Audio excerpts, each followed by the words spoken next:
Cuando una mujer está embarazada, el parto es uno de sus mayores miedos. Es el momento en que la madre y el bebé están más vulnerables. Pero luego de que esto sucede y todo sale bien, llega un momento de tranquilidad. ¿Pero qué es lo peor que puede pasar ahí? ¿Cómo un nacimiento saludable se puede transformar en una pesadilla en menos de 24 horas? Hola, yo soy Maga, bienvenido a mi canal. Si te gusta este tipo de contenido, no olvides suscribirte para que YouTube te avise cada vez que subo video. Y si quieres que este video llegue a más personas, no olvides dejar tu like. Y sin perder más tiempo, vamos al caso.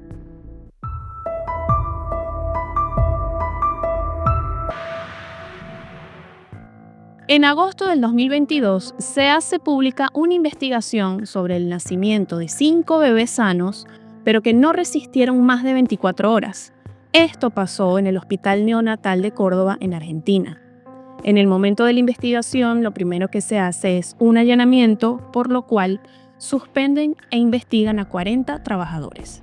Todo comenzó con la denuncia por uno de estos casos en marzo. A medida que va avanzando la investigación, se van sumando más denuncias, hasta que en junio la cifra es de 13 bebés con complicaciones repentinas en este hospital.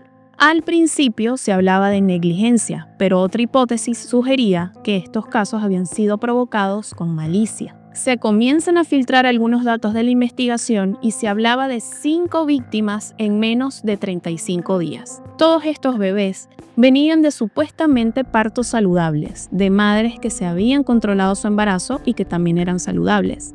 Y por supuesto que estaban sanos y no había motivos para que tuviesen complicaciones. Estos 5 bebés sin vida tenían en común algunos signos, como pinchazos en algunas partes del cuerpo, piernas, pies y cara. Y su causa de muerte era paro cardiorrespiratorio por hiperpotasemia, es decir, exceso de potasio. Esto se puede explicar como un exceso de potasio normal por el fallecimiento o porque se le fue aplicado de forma intencional a los bebés. De 5 bebés, solo se les hizo autopsia a 2 y uno de ellos presentaba la hiperpotasemia. Pero ¿quiénes trabajaban en esta área? ¿Quiénes eran los responsables de neonatología? En esta área trabajaban 23 personas, pero se nombraba mucho a 9 en especial. Entre ellas, a una enfermera llamada Brenda Agüero. Pero ¿quiénes eran las jefas? La directora Liliana Asís, la jefa del servicio Marta Flores Gómez y la doctora Adriana Morales, encargada del departamento. Pero de la enfermera Brenda Agüero es de quien más se hablaría desde el principio, y ella comenzó a trabajar en este hospital a finales del 2020. La investigación permanecía en secreto, pero se comenzaba a filtrar a los medios, así que comienzan a dar públicamente testimonios parte de las madres afectadas, entre ellas María. María da una pequeña entrevista y cuenta que el día que su bebé nació se descompensó. Pero no solo ella, sino 2 bebés más que nacieron en el mismo horario que la pequeña Pilar y que eran de camas vecinas. Luego, María se daría cuenta que Pilar tenía 2 pinchazos en uno de sus muslos y en su ropita 2 gotitas de sangre que coincidían. ¿Y qué sucedió con estos bebés descompensados? ¿Cuántos bebés estaban en la misma situación? Lo que se sabe es que ese 6 de junio 2 bebés no resistieron, pero la pequeña Pilar se salvó. Yo cuando le cambié el pañal a ella, yo le vi la batita con 2 gotitas de sangre y le levanté para verla y sí, tenía como dos puntitos. No le di importancia a eso. Pensé que era lo mismo del parto, porque no la lavaron a ella, la limpiaron nomás, porque ya no se bañan a los bebés, me dijeron. Pensé que era de eso. O sea que en ese momento María no lo habías reportado o no se lo habías señalado a la enfermera o al médico. No. Y el viernes 19 de agosto detienen a Brenda Agüero, enfermera de 27 años. Desde el primer momento sus familiares y amigos dijeron que no podían creer que Brenda fuese capaz de todo esto. Incluso los vecinos de su comunidad estaban muy impresionados por la noticia. También se mencionaba que Brenda posiblemente era lo que se conoce en Argentina como un perejil, es decir, una persona inocente que va a pagar por los crímenes de otros para que se cierre el caso. Yo tuve la oportunidad, de trabajar junto con Brenda, una excelente compañera, una excelente profesional, siempre se destacó muy bien en su trabajo y bueno, nos parece sumamente injusto de que, bueno, solamente una persona esté pagando las consecuencias de algo que puede llegar a ser bastante grande, ¿no? Así que, bueno, creo que se está violando bastantes derechos de ella. No tiene comunicación con sus compañeros, con sus amigos, con su familia.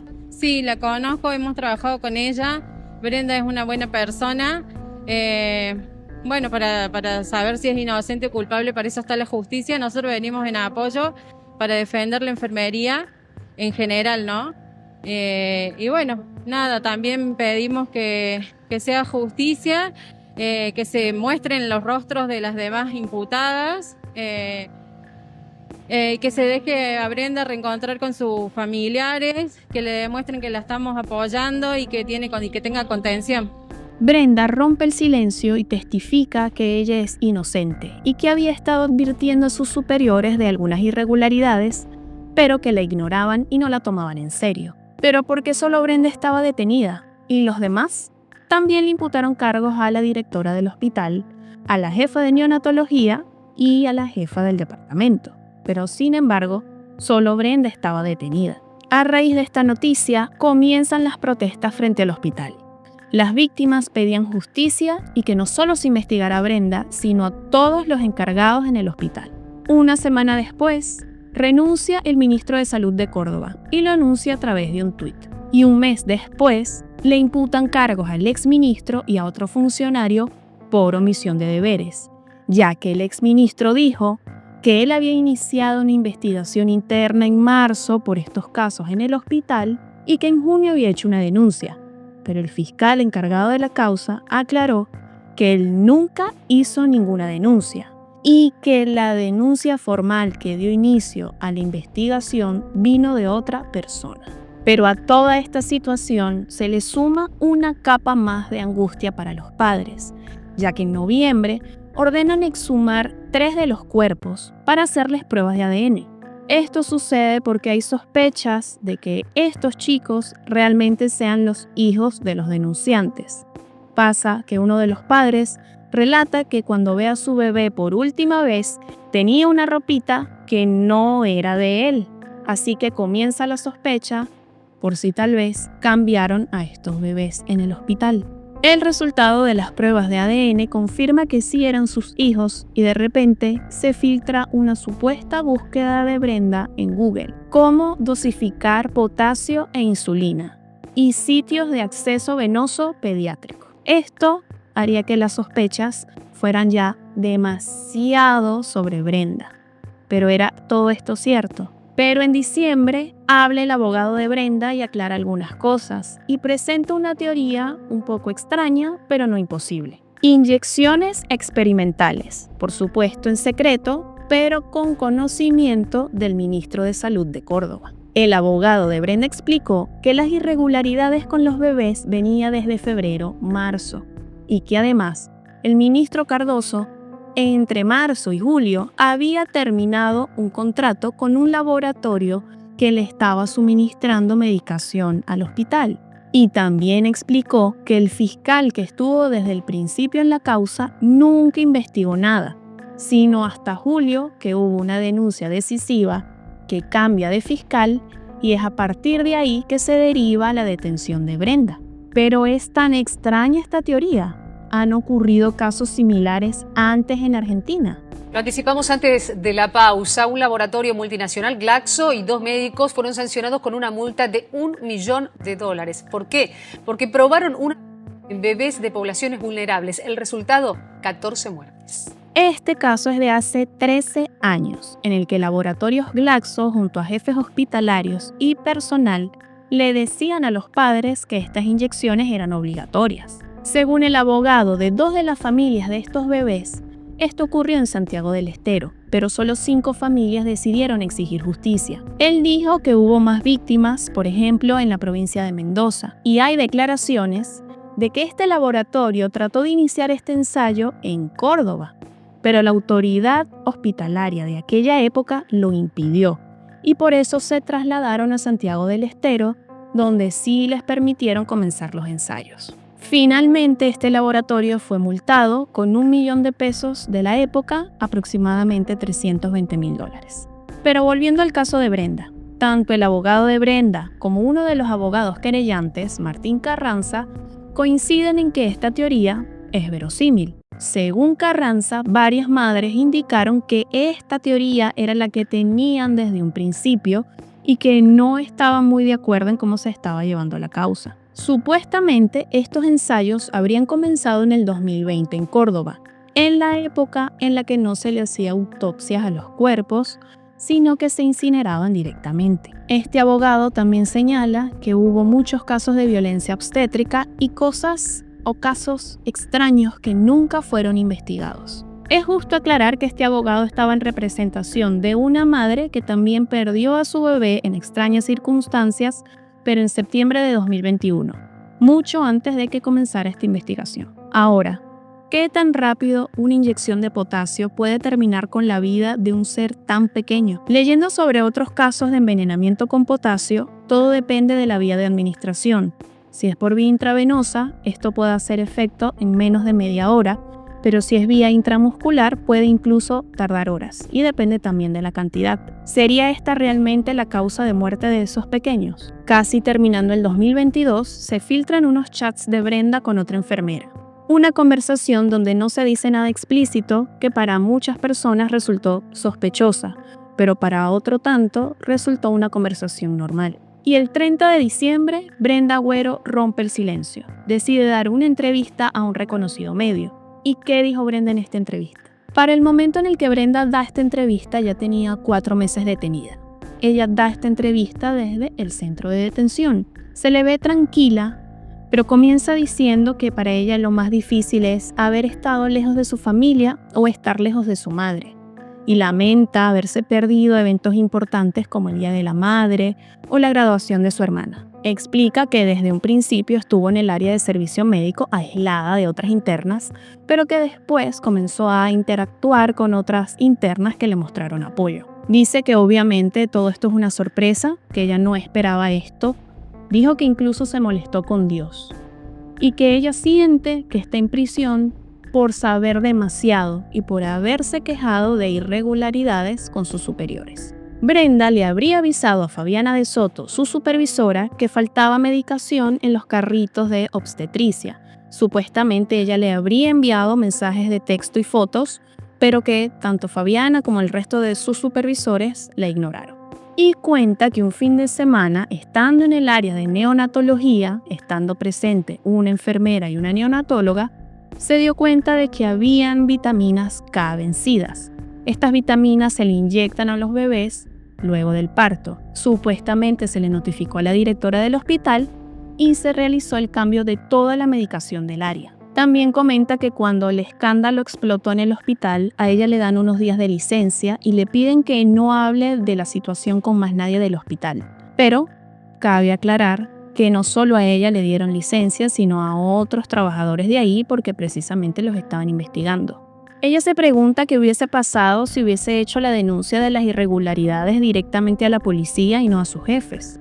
Ella cree que de haberlo hecho así, no estaría presa. Según ella, las muertes de las criaturas era algo normal y que venía ocurriendo desde hace años en el hospital, pero que si las madres se quedan calladas y no denuncian, esto no va a cambiar. Ella asegura que no estaba presente en el área de neonatología, que no era su área de trabajo, y que además no estuvo presente en los horarios donde muchos de estos bebés perdieron la vida.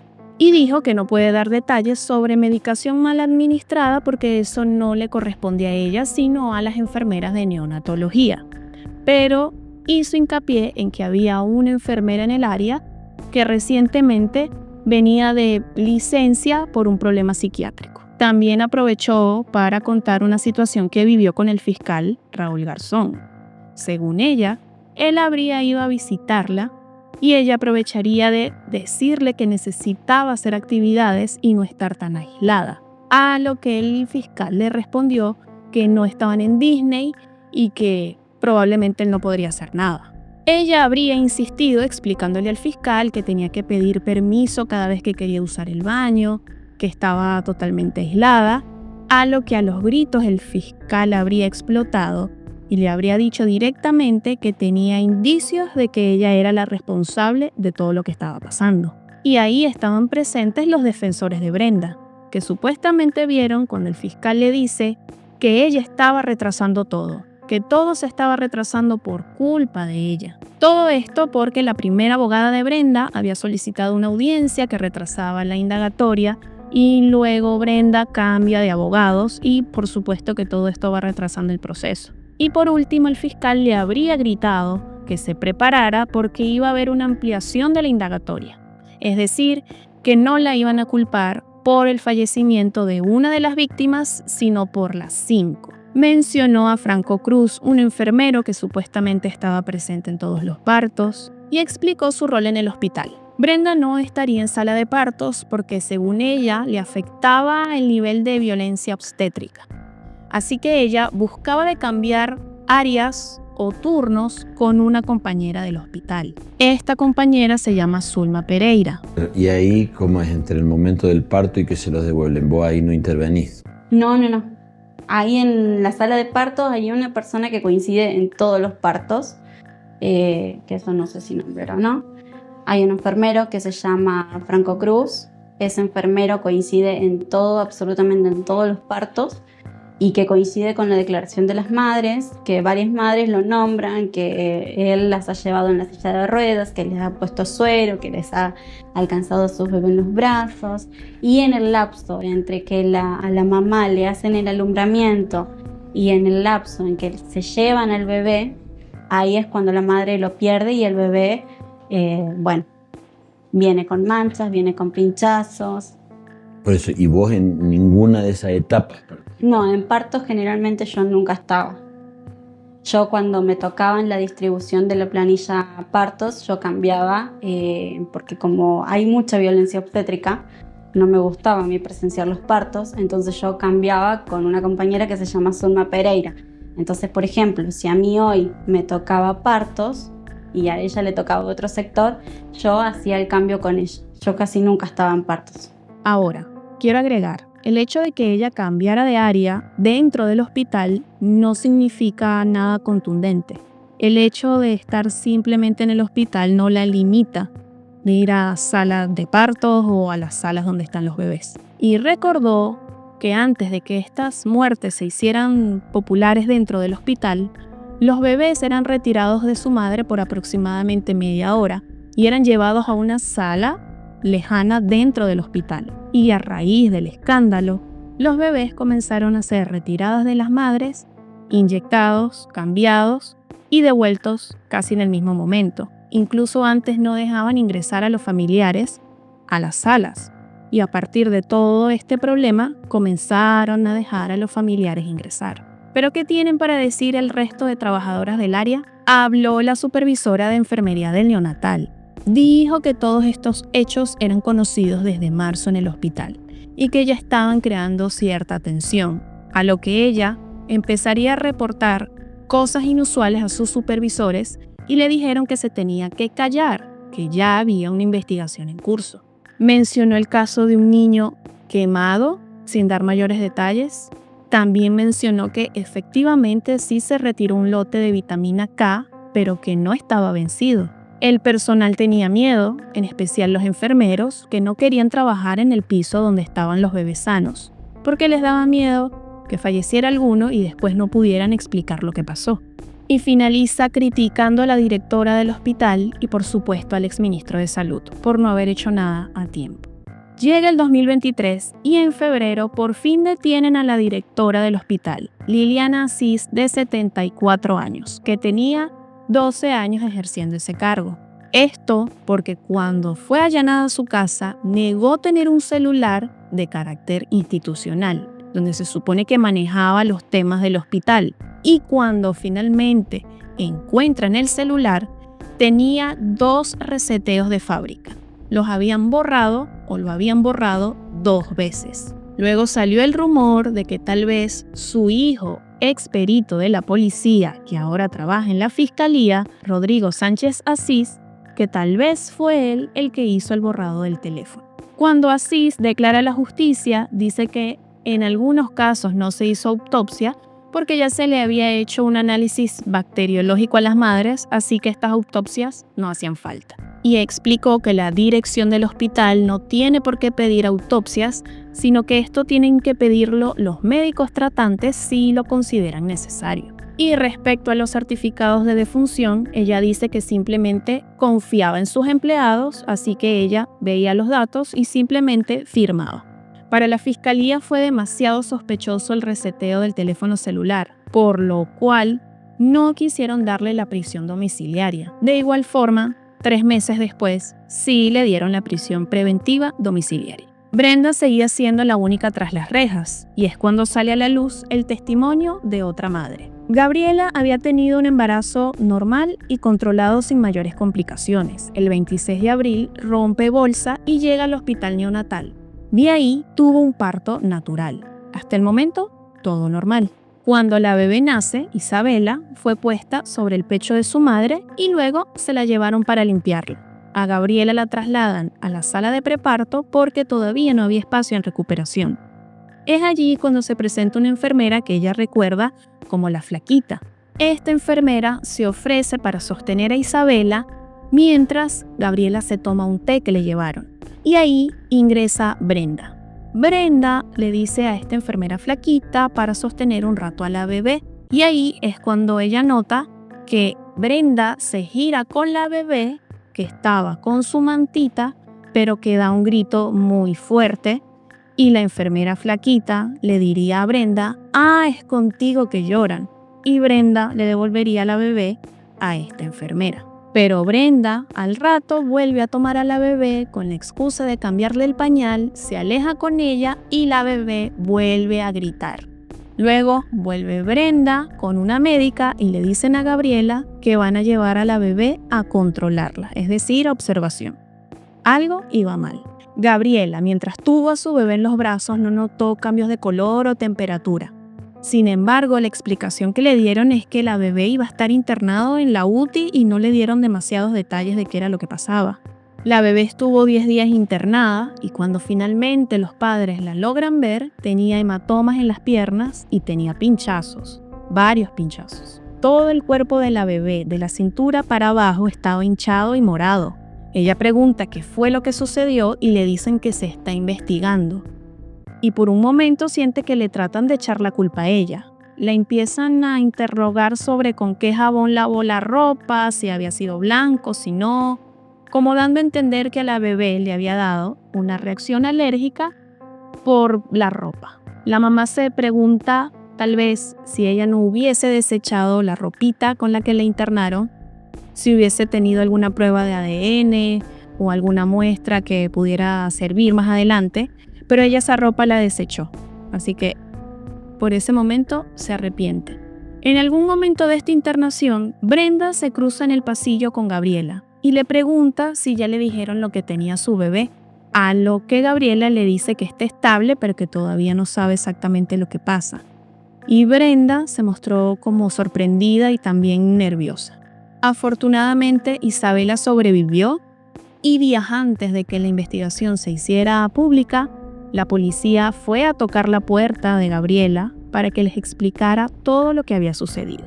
Pasa el tiempo y Brenda vuelve a cambiar de abogado. Esta vez estaría con Gustavo Nievas. Gustavo trata de aclarar algunas cosas. Por ejemplo, en el teléfono de Brenda se encontraron PDFs donde se hablaba del uso del potasio, de la vitamina K, entre otros temas. Pero ella explica que esos PDFs no fue algo que ella buscó, sino que recibió. Y él explica que ella estaba en un grupo de WhatsApp de enfermeras y que alguien que estaba haciendo un curso le estaba suministrando a ella esos PDFs. Y la doctora encargada de neonatología finalmente habla públicamente después de muchos meses. La doctora básicamente dijo que ella no trataba pacientes, que ella solo veía documentos e informes sobre eventos relevantes y muertes sospechosas. El primer evento que le llama la atención es la muerte del 18 de marzo, luego la del 23 de abril y el 20 de mayo se va de vacaciones. Luego ocurre que el 6 y el 7 de junio, 2 fallecimientos más y otros bebés quedan en estado grave. Cuando ella vuelve de vacaciones, el 6 de junio, pide hablar con Brenda Agüero, porque otra médica le había señalado que Brenda siempre como que se anticipa a las descompensaciones de los bebés. Y ella no sospechaba directamente de Brenda, pero esto le llamó la atención. Supuestamente ella había promovido la primera denuncia penal junto a sus jefes el mismo 6 de junio, pero más adelante nos daremos cuenta de quién fue en realidad el que realizó esta denuncia. Y comienza el juicio el 6 de enero del 2025. Se presenta Brenda bastante angustiada al tribunal, llorando, hubo que calmarla y ese día no pudo declarar. El último abogado que tuvo Brenda lo que presentó fue la teoría de que en el hospital había una sepsis, como bacterias propagándose que habrían enfermado a los bebés. Y planteó que todos estos bebés, no solo los 5 que fallecieron, sino 8 más que estuvieron en estado grave, no eran todos realmente sanos, que habían bebés con afecciones, que habían madres con diabetes, poniendo en duda realmente que estos embarazos hubiesen sido muy controlados y que todos los bebés estuvieran sanos al igual que las madres. En una entrevista él dejó caer que los testimonios tomados por la policía estaban manipulados y que supuestamente todas las líneas de investigación que afectaran al gobierno actual eran desechadas y que Brenda finalmente sería un chivo expiatorio. Pero la fiscalía presenta indicios para culpar a Brenda. ¿Cuáles son? 1. Brenda habría buscado en internet información sobre administración de potasio e insulina. 2. Brenda actuaría en la sala de recuperación con los bebés vestidos, es decir, ella habría inyectado sobre la ropa de los bebés justo cuando ella los alzaba, lo que coincidiría en que los bebés tenían los pinchazos en la parte de atrás, desde la espalda hacia los muslos, pero siempre por la parte de atrás. 3. Una enfermera declaró que Brenda siempre iba a trabajar con mangas largas, lo que se daría a entender como que eran las mangas donde ella escondía el potasio. 4. Brenda intentaría cambiar una secuencia de una situación sospechosa. Es decir, hay un testimonio de una madre que explica que Brenda le daría a ella su bebé para que la amamantara. Pero Brenda dice que no fue ella, sino una enfermera de neonatología. Pasa que en este momento, cuando Brenda tiene a la bebé en los brazos, poco después se descompensa. Y Brenda diría que ella nunca tuvo a la bebé en los brazos, sino hasta después de que se descompensa. ¿Conociste a Brenda Agüero como la autora, la que te saca a tu hijo de tu pecho? Sí, yo el día de hoy pedí que ella estuviera en la sala porque yo quería encararla. Así que yo la reconocí y fue ella la que se llevó. ¿Y qué reacción tuvo ella cuando le dijiste? Se la llevó más, no sé. Lo que habrá pinchó también, ¿no? Que hizo un pinchacito en el brazo. Ella fue que le pellizcó. Más allá, bueno, yo no quisiera más dar detalles. 5. Brenda siempre avisaba que los bebés se iban a poner mal. Según la declaración de una doctora, al menos en 5 casos Brenda se dio cuenta de pequeños cambios en los bebés que posteriormente realmente se descompensarían, pero Brenda siempre advirtió que se iban a poner mal. 6. Los testimonios de las madres que indican que Brenda se veía muy interesada en la salud de los bebés luego de que se enteraba de que estaban descompensados. A eso hay que sumarle también que Brenda estuvo investigando cómo mudarse a Buenos Aires o propiedades para alquilar y comprar en Buenos Aires, según lo que se dijo en el juicio. Y también que ella mostró demasiado interés en la investigación. Esto quedaría demostrado a través de los chats de Brenda con sus compañeras.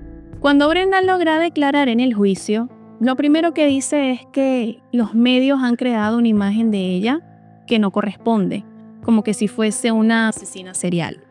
También dice que han mentido respecto a que ella siempre usaba mangas largas, que ella no tiene ninguna enfermedad psiquiátrica, que el neonatal era un lugar que ella amaba y que nunca va a poder volver a verlo de igual manera, y que además comenzó a estudiar abogacía. Realmente de la declaración de Brenda no encontré el audio original, pero sí la exdirectora del neonatal pudo dar una pequeña entrevista a la prensa. Entonces, ¿cómo no me voy a quebrar viéndome en esta situación? Tendría que ser muy fría y no lo soy. Dijo que nunca imaginó estar en esta situación. Jamás. He vivido para la medicina, he vivido para los niños, he vivido para las familias que tienen niños con problemas. ¿Usted supo lo que ocurría en el hospital o cuándo se enteró, doctora? Eso está todo en la declaración, no puedo hablar porque, aparte no se olviden que yo estoy presa. ¿Va a volver a declarar? Responsables de lo que pasó en el neonatal, doctora. ¿Va a volver a declarar usted? Sí. Entonces, en serio, después puedo hablar, porque en este momento no estoy en condiciones de hablar. Lo único que... Declararon las madres, los padres.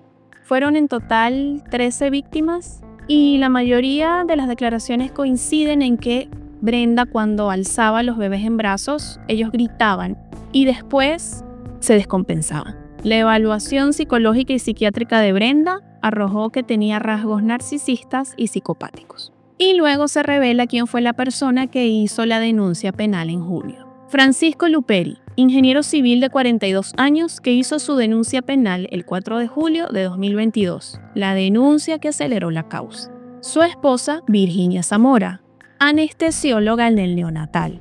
Virginia venía contándole a Francisco que estaban sucediendo cosas extrañas en el neonatal. Tanto fue así y recurrentemente que Francisco determinó que había que hacer una denuncia. Cuando Virginia declara, comenta cómo una compañera le estaba pidiendo explicaciones sobre lo que estaba sucediendo con los bebés, que todo le parecía muy extraño. Ella también se da cuenta de que se estaban realizando autopsias en quirófanos en vez de en salas. Le extrañó que el personal comenzó a buscar insectos en las cunitas de los bebés, como tratando de dar explicación a las picadas, y que ella no entendía por qué estaba pasando esto en vez de buscar explicaciones médicas. Aclaró que el potasio sí se puede administrar a bebés, pero a través de un suero en casos especiales, que una inyección directamente podría causar un paro cardíaco inmediato. Y cuando le preguntó a sus supervisores lo que estaba pasando, le respondieron: no preguntes más, que esto se está investigando.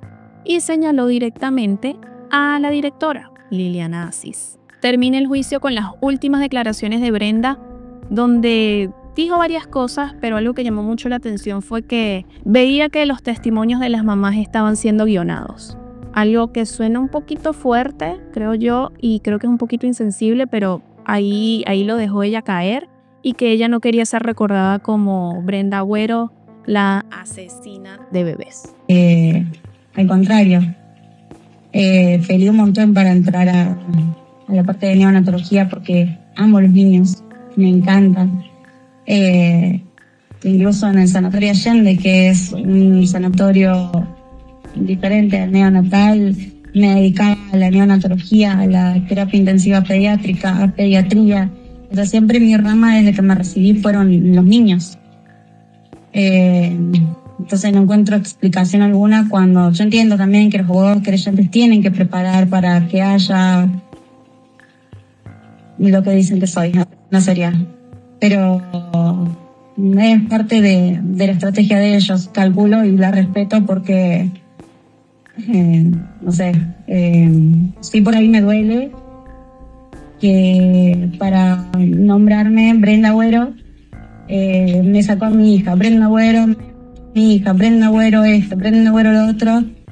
Pero por ahí yo con todo el respeto, y no quiero quedar mal, ni quiero que se malinterprete, ni quiero que digan que no tengo corazón, o que no tengo empatía, o que no digan más de lo que ya dijeron.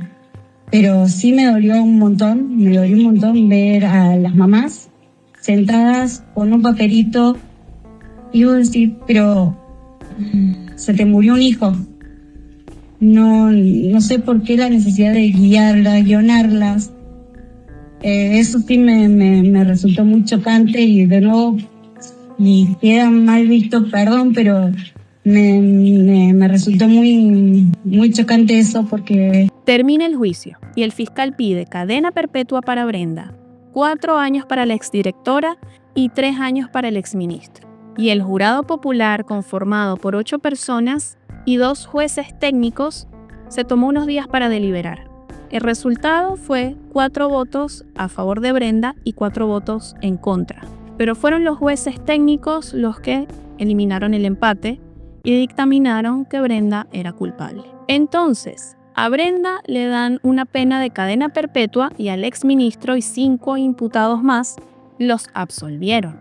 A la exdirectora Liliana Asís y a la médica neonatóloga Adriana Morales les dan 5 años de sentencia y 4 años para inhabilitarlas en cualquier cargo público. Sin embargo, estas sentencias no están firmes y también tienen la opción de pagar una fianza de $35,000 una vez que esta sentencia se haga firme, por lo cual no creo que vayan nunca a pisar la cárcel. Y la misma sentencia la tiene Marta Elena Gómez Flores, Julio Escudero Salama y Pablo Miguel Carvajal. Quiero saber qué opinan de este caso, quiero saber si ven a Brenda como culpable o inocente, si creen que está bien que solo ella esté tras las rejas, si creen que le falta una parte a esta historia. Recuerden que si quieren que YouTube les avise cada vez que subo video, no olviden suscribirse y si quieren que este video llegue a más personas, no olviden dejar su like. A los que llegaron hasta aquí, gracias.